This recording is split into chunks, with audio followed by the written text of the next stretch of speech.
My name's Emily Martin, and I'm taking you behind the scenes to talk to equine artists from around the world. This is Artist Unlocked.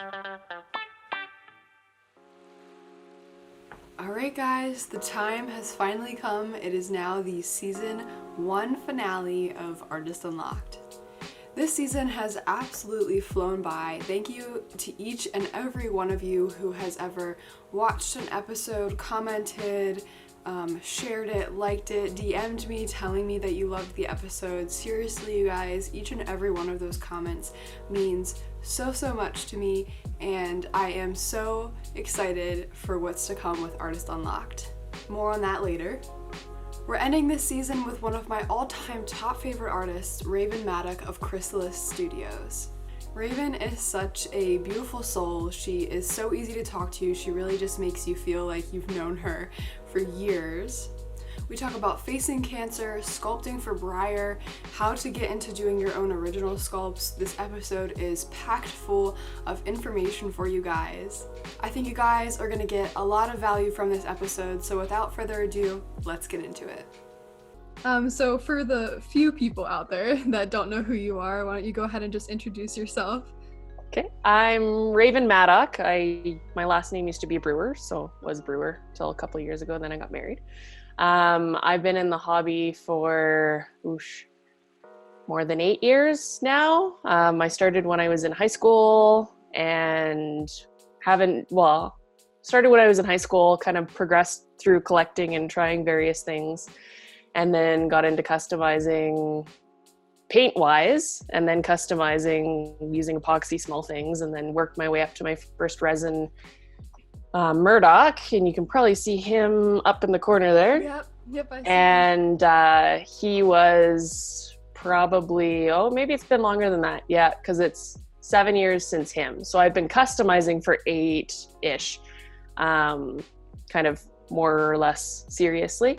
And then in the hobby since high school, which was apparently longer than 10 years now. Well, take me along your journey getting into the hobby. I know everybody sort of has a similar starting point, but they get into it in different ways. So how did you start? Yeah, so I started in high school, which was later than some people. I had no idea Breyers even existed when I was a kid, which is probably a good thing.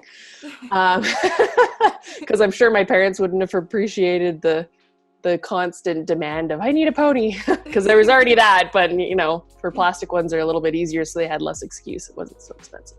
Yeah. So I had a friend in high school that was, we bonded over horses, and she said, hey, have you heard of these Breyer things? And I said, no, what are these? And she handed me a Breyer catalog, and I actually have it on my shelf behind me, and it had Huck Bay on the front of it, and it was yellow, and I can't remember what year it was, but I was immediately hooked. I'm like, I gotta circle all these, and I want this, and I want that.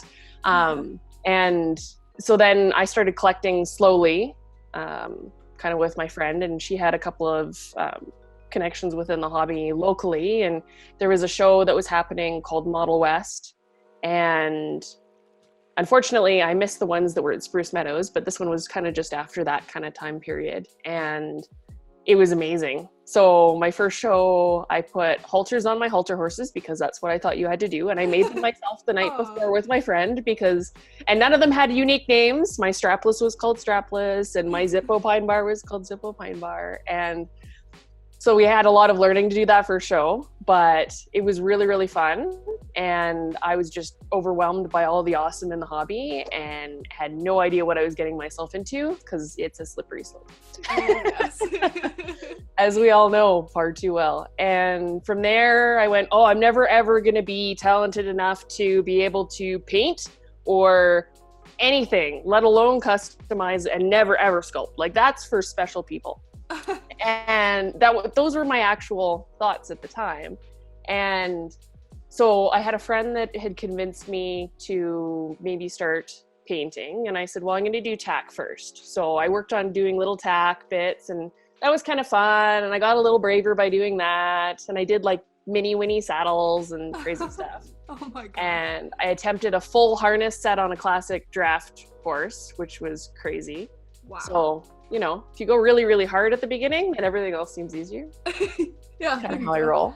That's one way to do it, right? Yeah, and then I went from that to my friend taught both the high school friend and I how to paint with pastels, and then I later I loved it immediately. I was like, this is the coolest thing ever, because I did a little bay horse and it was on the G2 saddlebred. Yeah. And you could just see the color go on, and I'm like, this isn't as hard as it seems. And then that same friend, Twyla, taught me how to do oil painting. So I did a little bit of oil painting. And then she kept poking, and other friends kept poking and said, oh, it's not that hard to do a mane. You should do a mane. So I started playing with customizing, and it just got out of hand. It got to the point where my customs were getting so drastic, and I still like doing drastics, but that's another point. They got so drastic that I'm like, this is crazy, because I'm spending all this time. It doesn't even look like the same horse, and I might as well start from scratch, and then I could cast it, right? So I wasn't brave enough to make the leap right away. So I ended up taking Lynn Fraley's From Wire to Winnie, and that's where Murdoch was born. I sculpted him there, and I made sure I finished him because I wanted to cast him. So it was pretty cool. Quite an amazing experience to hang out with Lynn. And I've done it once since then, and she's fantastic. So for anybody who's interested in sculpting, I'd highly recommend taking a workshop with her. Yeah. And then from there, it's been kind of quiet for, well, obviously I've been in the hobby for a while, and things were kind of quiet. And I'd had lots of customs that had done well, and I'd had resins that have sold well, and I've had things I've painted that have done well. I've had lots of success with my commissions, but it's been nothing like Juggernaut. He was crazy. So I got cancer in the fall of 2018, breast cancer. And so he was kind of my piece that I worked on a little bit before, kind of during, and helped me out of it.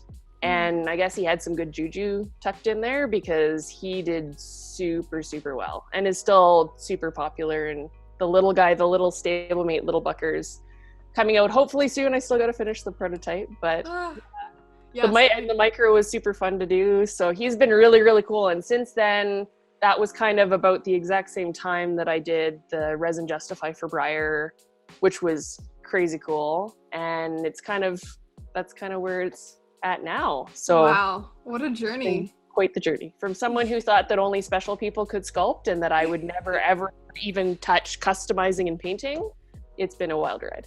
Yeah, that's awesome. I mean, there's so much to unpack there in and of itself. Like, I mean, I know for one, like, when Little Bucker comes out, I'm gonna, as quick as I can, get my hands on at least one of them, because he's super awesome, and it's been really cool to see him kind of explode in the hobby. Yeah, for sure. Yeah, I mean, he shouldn't be too hard to get a hold of. He'll be an open edition too. Okay. So it won't be anything limited where it's crazy. I wasn't anticipating, when I'd set the mold life for Juggernaut at the 2 mold run, about 110 pieces, I didn't realize how popular he was going to be. And had I known that, I might have done something a little bit different, because there's a lot of people that were really upset they couldn't get the big one. So I'm trying to make the little ones more open so that everybody can have a chance that wants to. Yeah, and he goes for a lot now. When there's an unpainted one that comes out, I mean, Justified, he's beautiful. I guess share with me, like, what your experience was when you did get that diagnosis with cancer, and how, like you said, Juggy was kind of like, he kind of brought you through, and kind of, he's like your comeback horse a little bit. Walk me through that if you want, only if you want. Yeah, so I'm pretty young. I was 30 at the time of my breast cancer diagnosis, and I'm 32 now. So I got I got my diagnosis just before my 31st birthday.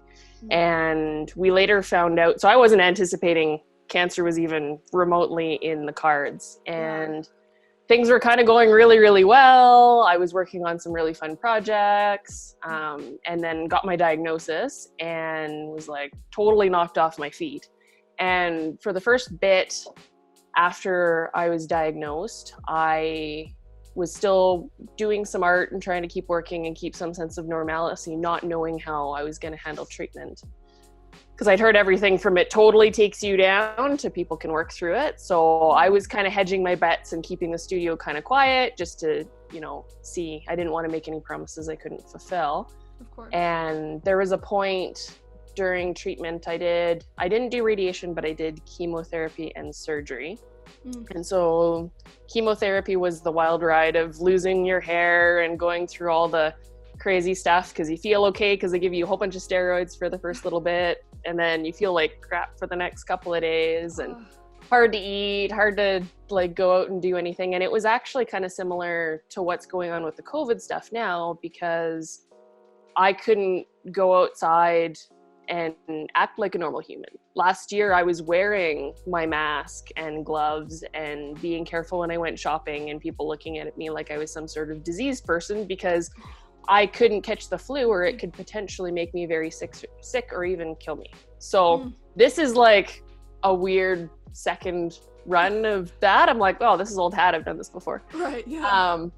So there was a point during my first set of chemo where I wasn't feeling awesome. So the first 2 treatments, I'm like, I got this. I went hiking up a mountain with my mother-in-law and my husband. Wow.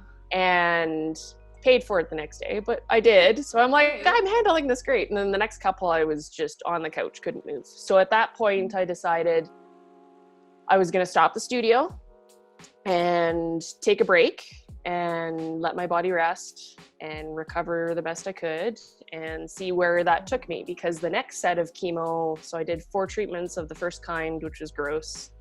And then the next 4 were going to have the side effect of potentially giving me neuropathy in my fingers and my feet. So as a sculptor, I'm like, I kind of need my sensation. I don't want loss of sensation, and I don't want pain, because imagine sculpting every day and having your fingers constantly in pain. That would suck. Yeah. So I did everything in my power to try and keep that from happening. But before we got there, I was like, I don't even know if I come out the other side of this, if I'm going to be able to sculpt. Like, if that's the case and I have neuropathy really badly in my hands, it's not going to be a thing. Another hobbyist had gone through breast cancer treatment and ended up not being able to do her art afterwards because of very similar things. It's the neuropathy and all the issues with being able to hold molds and all that. So I was legitimately terrified. And it was funny because as soon as I took the break from sculpting, I didn't necessarily take a break from the hobby. I was still kind of participating with friends and stuff. Sure. And but I didn't work in the studio. Like, everything got not necessarily tucked away, but more or less just left down here, and I stayed upstairs. And I could notice an immediate drop in my mental well-being. And it was like, I'm gonna cry. I'm kind of emotional anyways, so just ignore me. That's okay, I'm the same way. Yeah, but I was like, it's like a part of my soul kind of withered away a little bit. Yeah. And I'm like, oh, because I went from a really good state of mind, doing really well, to this is it, right? Not necessarily that I was done, but that art was done, and what's the point? Yeah, that's so devastating. So definitely a little bit of a dark place, but I ended up being able to pull myself up by my bootstraps and said, you know what? This is silly. I said, if I'm going to lose my sensation in my fingers, then that's going to happen and there's nothing I can do about it. But why don't I enjoy what I have while I have it? So that's when I picked up Juggernaut again and started working on him and started working on medallions and other things and just trying to get back into the swing of things. And immediately that down period went straight back up.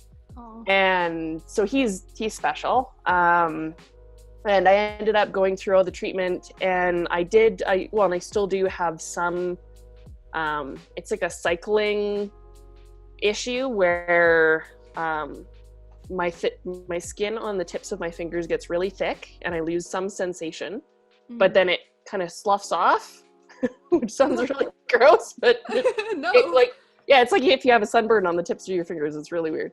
So anyways, it does that. And then I have my feeling back 100% and it's fine. And there's some herbs and things that I take in the meantime to try and fix that. But I've been very, very lucky. I ended up stopping one treatment early. So I was supposed to do 8 4 rounds and 4 rounds, and that's once every 2 weeks. But I did 7. So I did 4 of the first and 3 of the next, and then I called it. And I said to my oncologist, because he said, your quality of life's important, and you need to feel that if at any point that this is getting too much, we have to call it, right? And so I walked into that office trembling, basically, and I was like, we can't do this anymore. I said, it's getting to the point where this is getting too bad. I was icing my fingers through chemo and all the things you're supposed to be doing, and it was still, I'm like, I can't risk it. And by that point, I'd gotten back into the art, and I'm like, nah, I don't want to give this up. Like, whatever, I'll find a way. Whatever way that is, I'll find it. And so I picked him back up and finished treatment, did my surgery, took a little bit of time off, but I still had like a medallion when I was sitting on my couch resting with all my everything wrapped up, and I'm still sculpting on it on the couch. So I didn't drop it after that, which was really nice. And he came out right after that, and it was amazing. Like, knocked me off my feet, just everybody's reception to him. And I'd been asked for a bronch for years, so it's not like he was this weird thing of, oh, I sculpted a bronch and it did really well. I knew that everybody was looking for something like that from me, and it just happened to be that I infused the right spirit to have him go forward. So he was kind of the perfect piece to be kicking cancer's butt with. So oh my gosh, like I don't even know where to start. I mean, I'm so happy that you made it through that. I mean, certainly that's such a a dark time, and it's really hard when you get that diagnosis. I've had some people in my family go through that, and like I just, first of all, commend you for even just sticking with that and trying to keep your mental health up, because I think things like that are so important when you're going through tough times. But like not only that, you're right, like him being a bronch is so perfect for sort of the symbolism of how he came to be. So wow. Yeah, it was a pretty cool way it all worked out. So yeah, thank you so much for sharing that. That's amazing. So I guess pivoting a little bit, what's it been like to work for Breyer and do projects for them? So I was entirely knocked off my feet when they sent me the email saying, hey, would you like to sculpt Justify? And I'm pretty sure I had like a blackout moment because I can't remember where I was, and I'm usually really good about that. And I was like, wait, is this for real? Because not only was it, we want you to sculpt for us, it was, we want you to sculpt Justify, who just won the Triple Crown. And I didn't know how. I left it for a second because I didn't know how to reply. I'm like, well, of course I'm going to say yes, but how do I say yes without sounding like a blubbering idiot that's like, oh my God, of course, yes, I'll do whatever you want. And so it was just a really cool experience being able to go through and not only do a sculpture for them, but to do a portrait of such an important horse.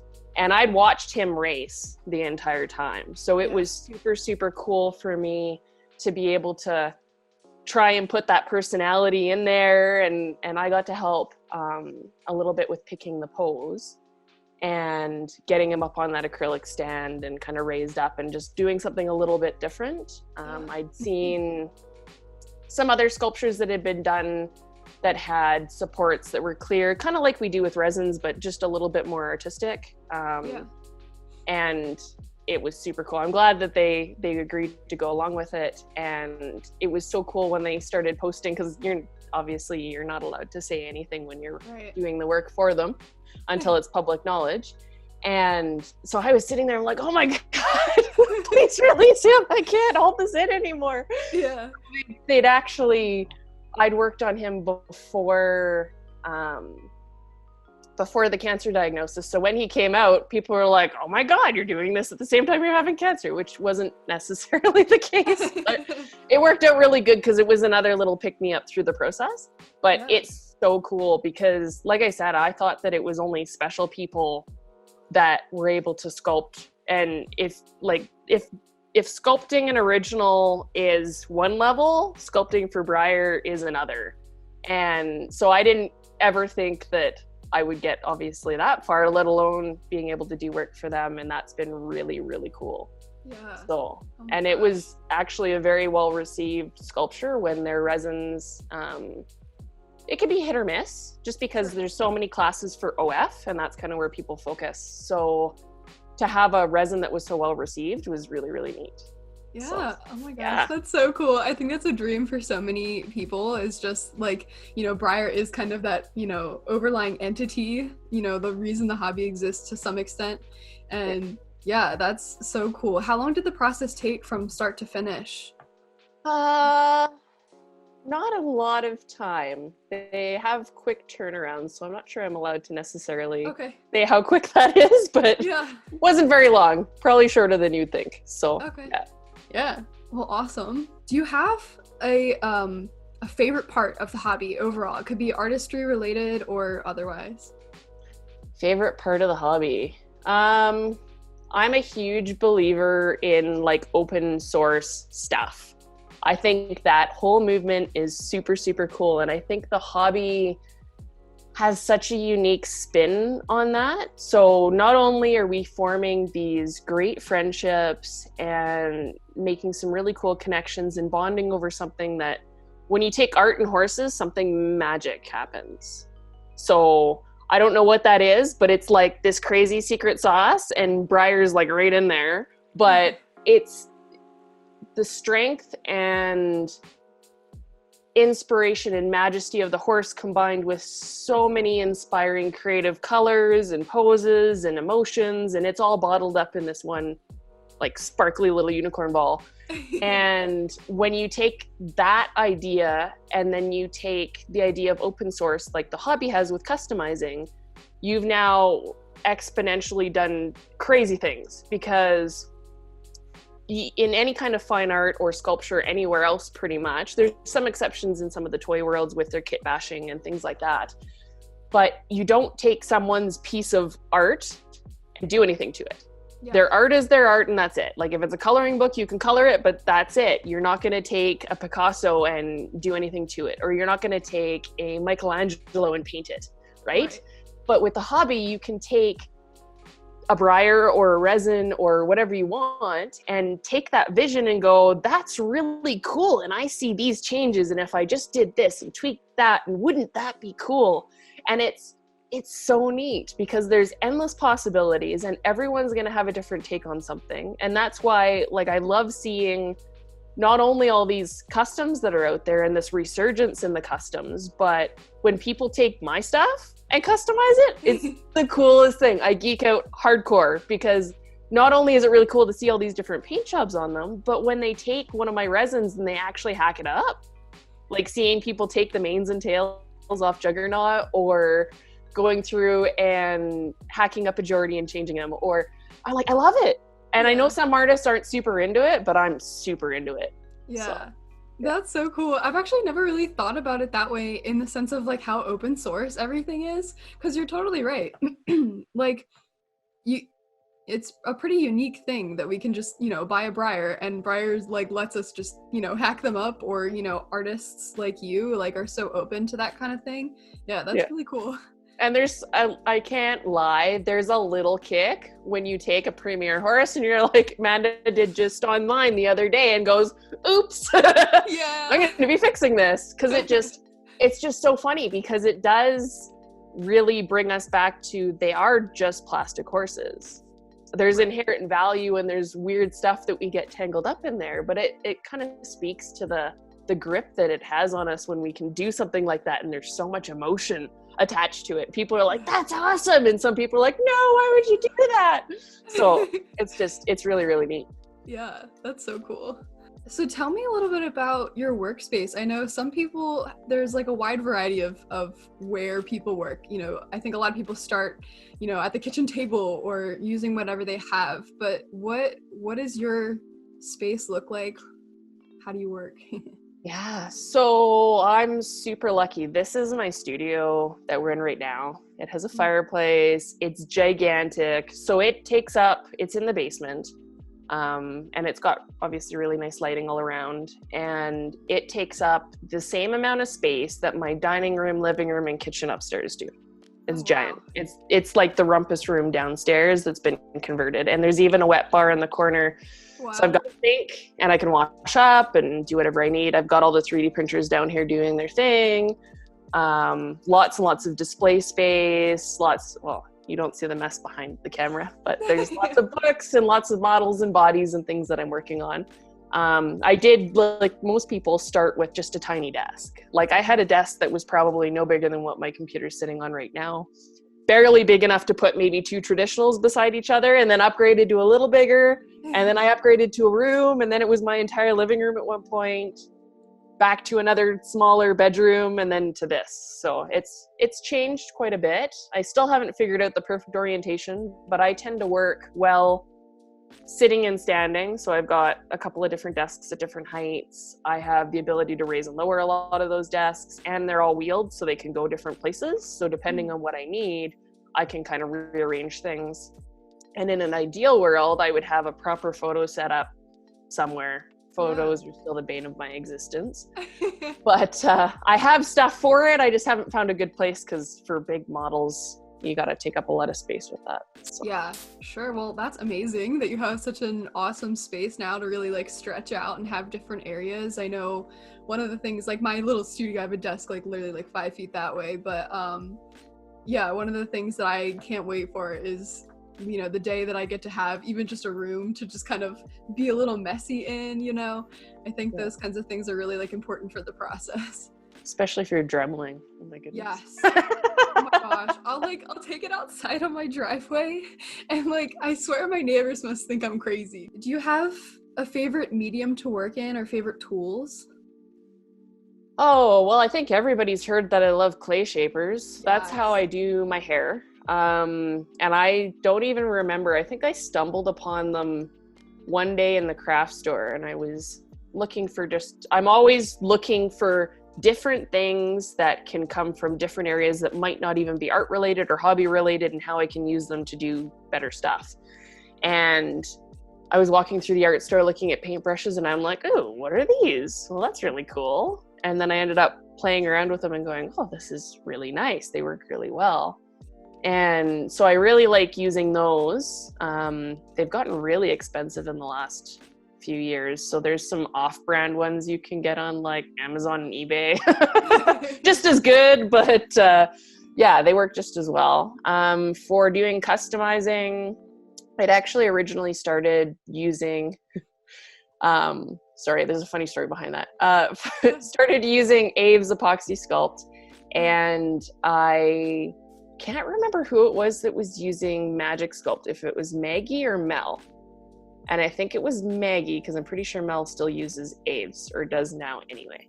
And so I went, oh, well, I'll try this and see how I like it, because I was having some problems with Abe's crumbling and stuff. And so I switched over to Magic Sculpt, and I haven't switched back. Well, I tried some the other day because somebody's like, well, you should just see. And no, not even try it. I gave it away. It was that bad.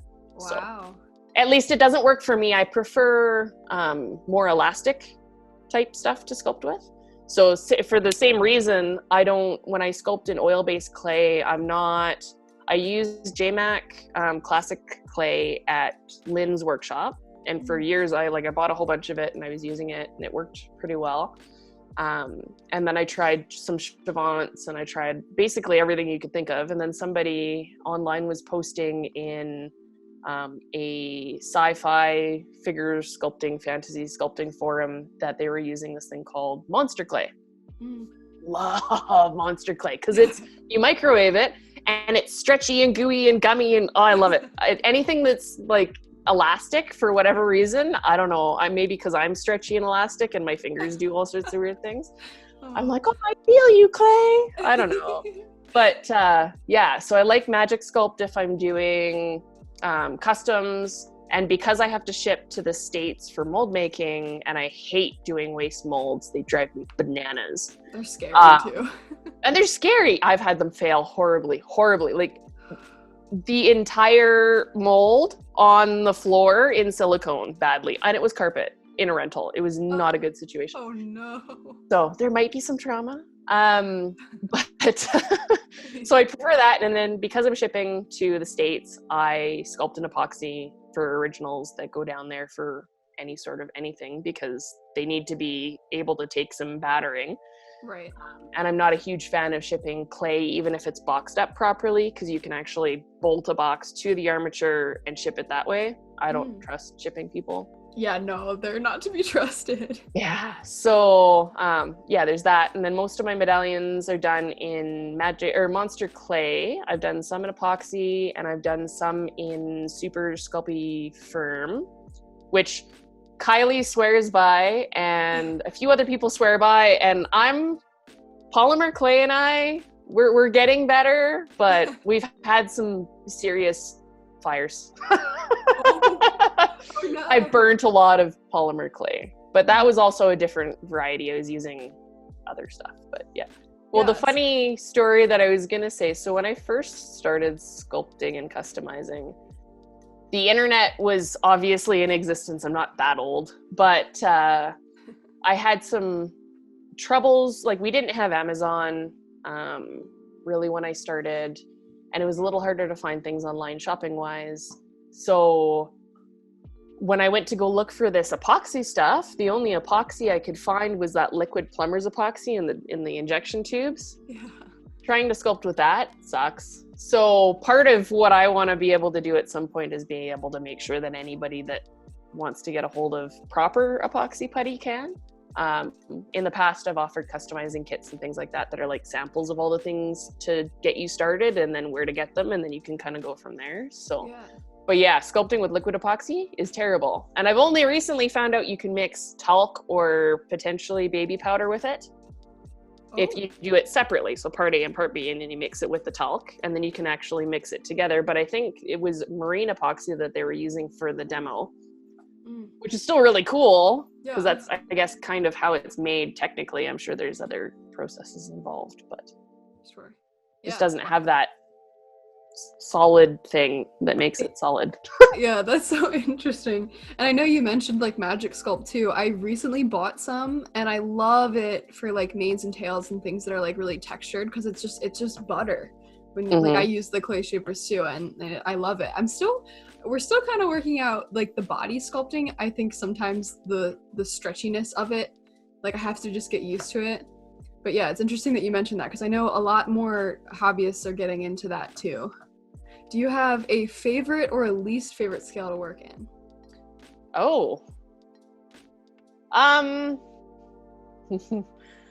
So prepping anything big is a pain. I like big sculptures. I like the presence of big sculptures, but for whatever reason, my brain is obsessed with like micro size right now. Yeah.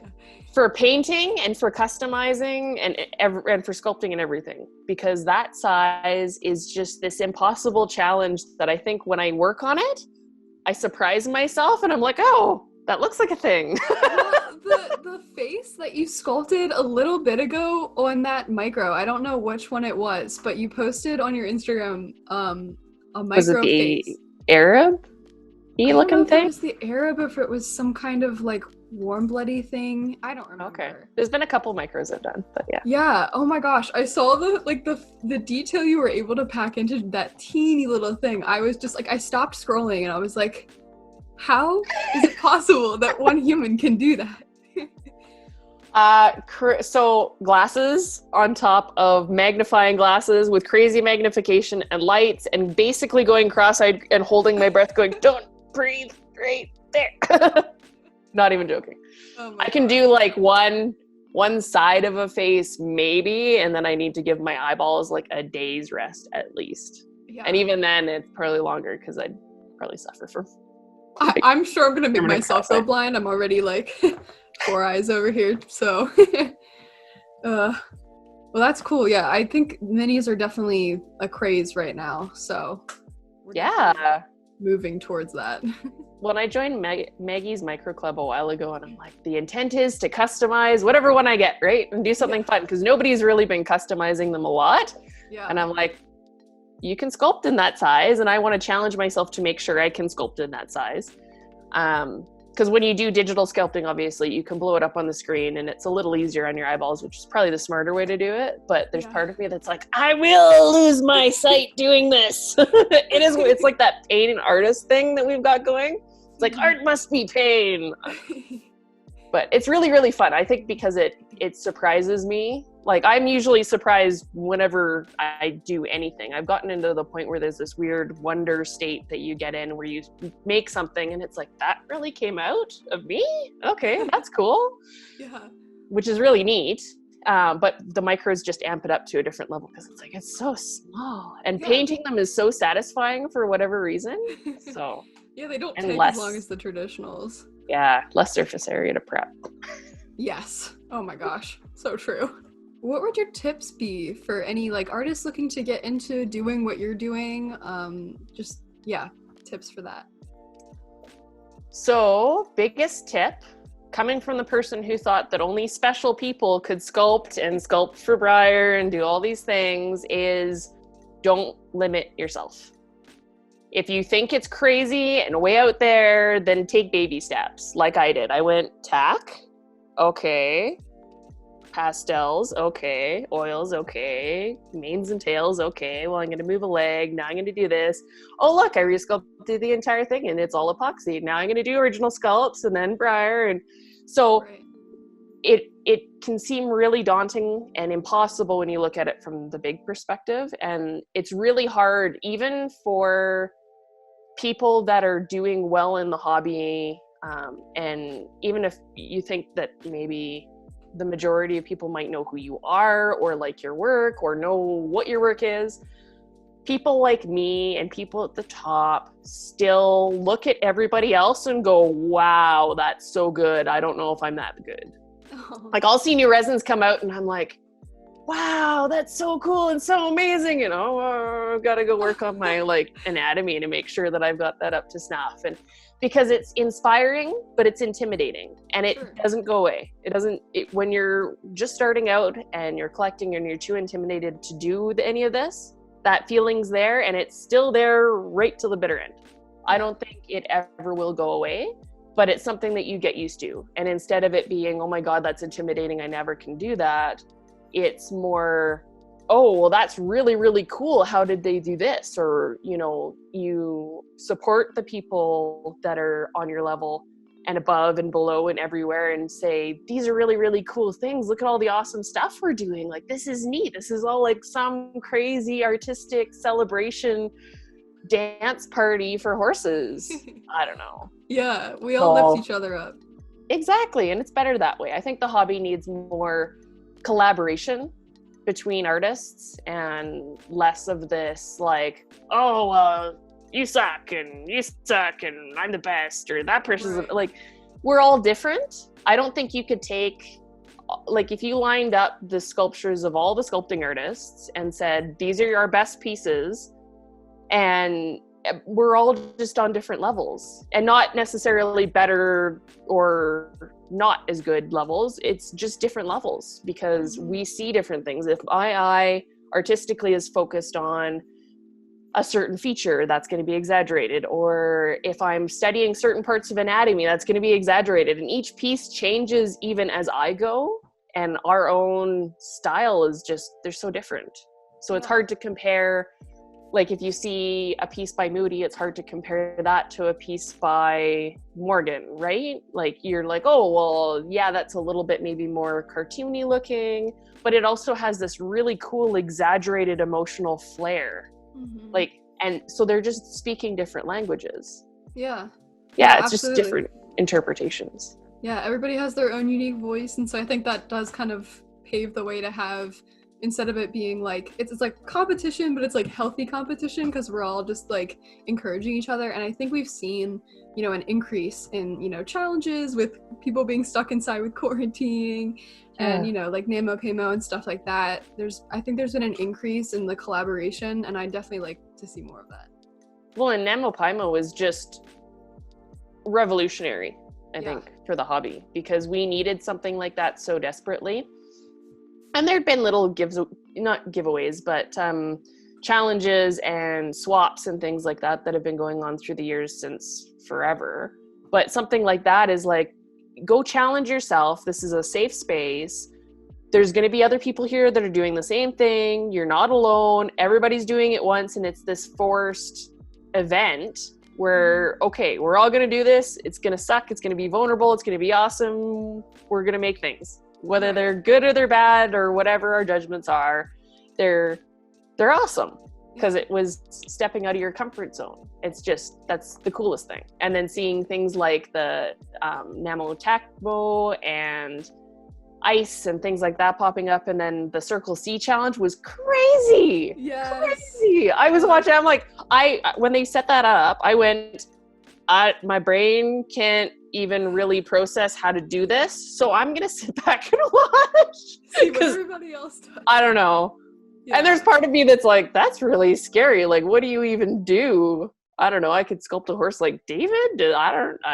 But it was crazy. You saw like stuff come out of it that just blew your mind. And I don't know that I would have been brave enough to step in there and do what those people did. Like, and that's going to set the stage for next year where everybody goes, yeah, that's cool. I know kind of what we're doing. Because some of us need that like guidepost of, I need at least some idea of where this is before I jump in.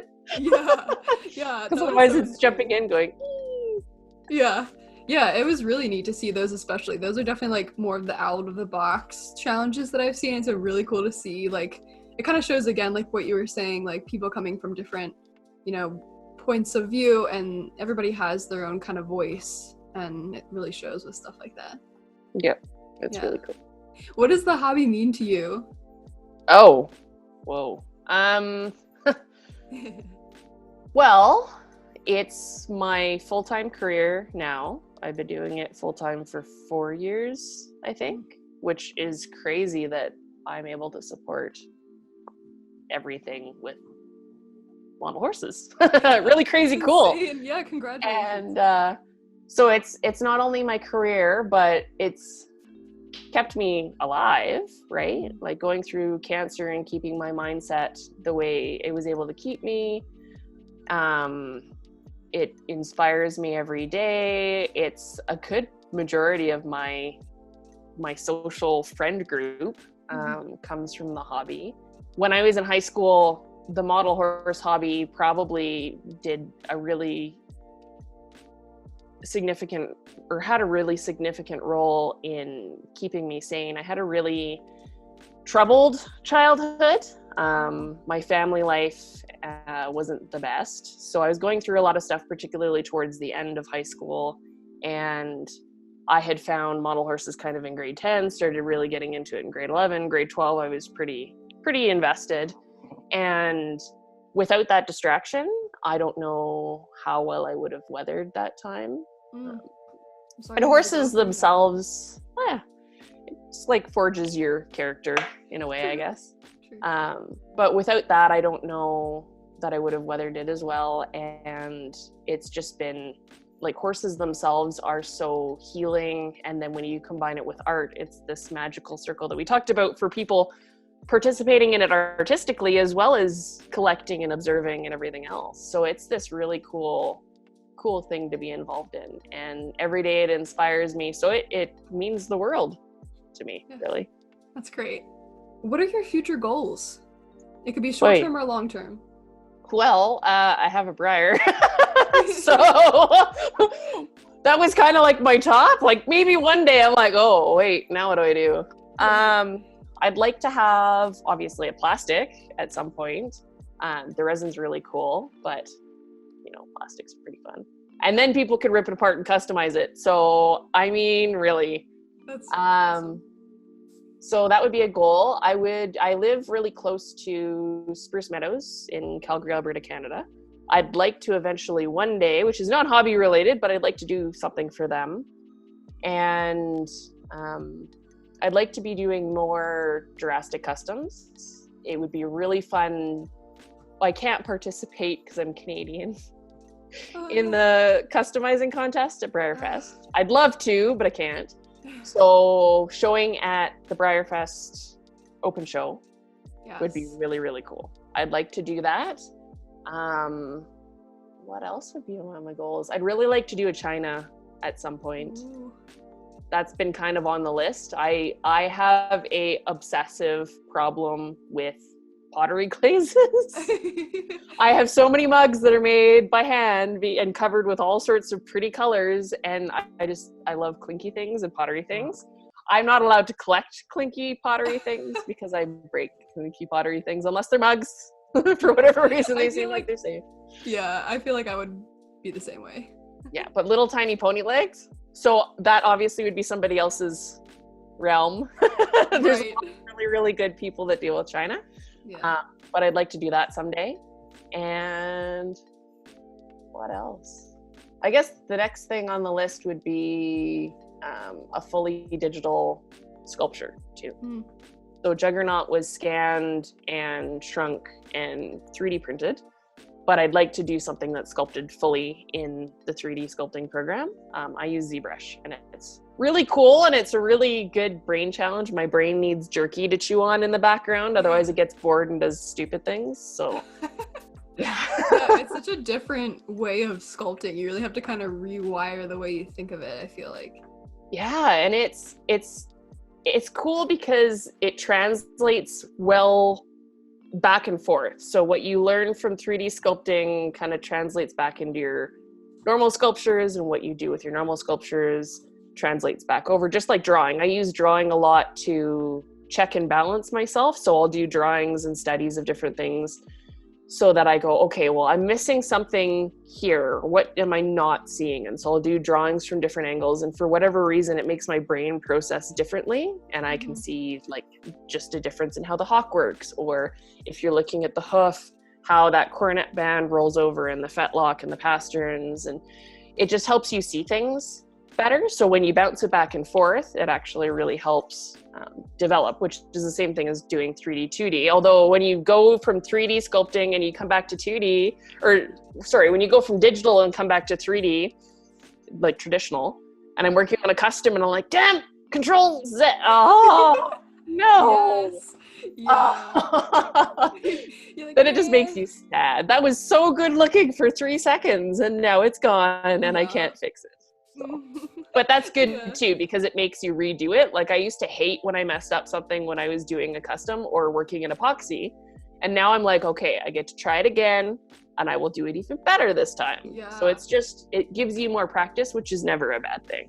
Yeah. So. I think I'm starting to get to that point finally where I'm like beating myself up less for having to redo things, because you feel like you failed or you like wasted material, but it's really like, it's true. Each try I find is like, I do better and better each time. So how dare I waste like 50 cents at epoxy? Exactly. I'm like, no. Yeah. I just need to be less hard on myself.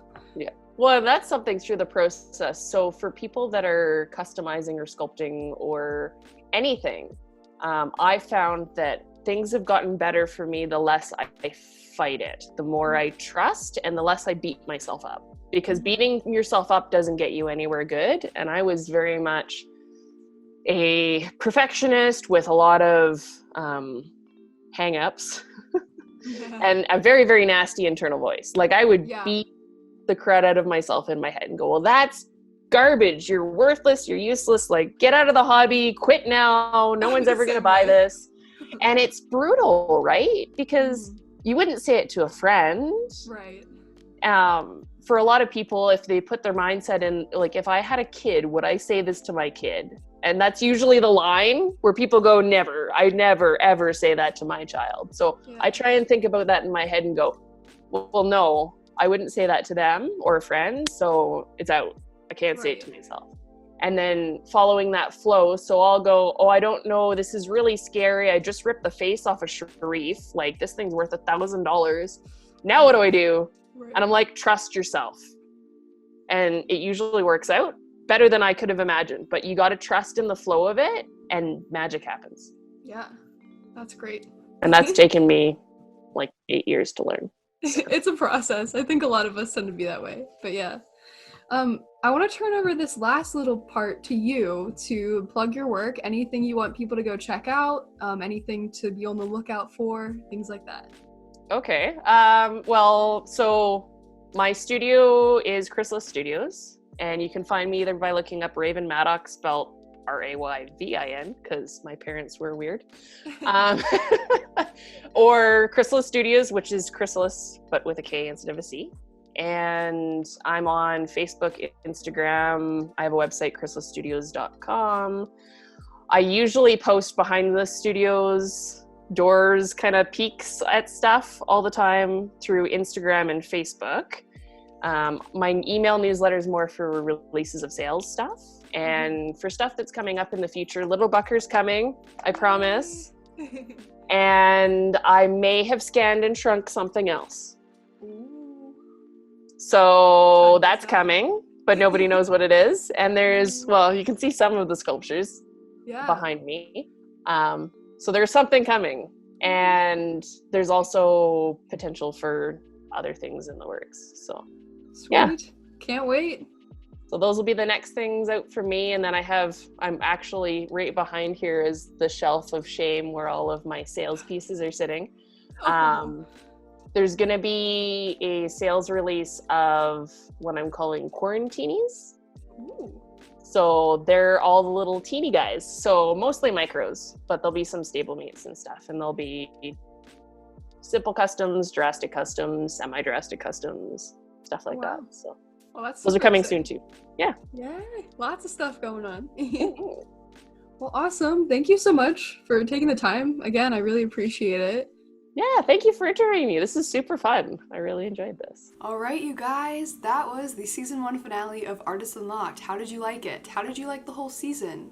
Do you have a favorite episode? Go ahead and leave a comment down below telling me what was your favorite episode this season. Definitely go ahead and check out Rayvin on all of her different social medias and avenues.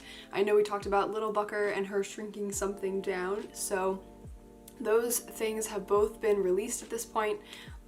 We shot this back in May or June, I can't remember. But definitely go ahead and check out her website and her social media if you want to see all of the goodies that she has for sale currently. As always, if you guys are interested in seeing the behind the scenes aspect of the show, definitely go ahead and follow me on my Instagram. It's Frost Studios Equine Art. I know I've said this a lot before, but definitely go ahead and check out all of the different platforms where the show is shared. The show can be found on YouTube, Apple Podcasts, and Spotify, as well as some other podcasting platforms. So definitely go ahead and check that out if you'd prefer to listen to the show. Some of you have been asking me about whether or not there is a season 2, and I can confirm that there is a season 2. All episodes have been filmed already, and they are ready to go. So there will be a season 2. Go ahead and check out my Instagram if you want to see a full breakdown of each artist in season 2 and the date that they're premiering. Again, that's Frost Studios Equine Art, where you can see that. I'm going to be doing some really fun things for season 2 as well, like a giveaway maybe. So definitely go ahead and hit that subscribe button if you want to follow along on the journey. I'll be taking a week break between season 1 and season 2, so the premiere episode of season 2 will air on September 4th at 6 p.m. Eastern Standard Time. That's all I have for you guys for now, but I'll see you in season 2.